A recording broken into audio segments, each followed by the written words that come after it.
Here's how to use your Trezor wallet in your desktop, step by step. First, connect your Trezor device to your computer using the USB cable like shown in here. Open your browser and go to trezor.io. Let's scroll down till we find Manage Your Crypto in Trezor Suite. Discover the app. Press on it. It'll take us here. Press on Download for desktop. This is the official app for managing your crypto securely. Launch Trezor Suite.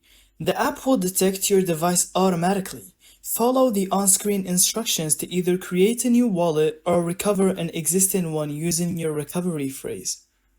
Once inside the dashboard, you can check your balances, receive funds, and send crypto. Click Receive to generate your wallet address or send to transfer crypto to others.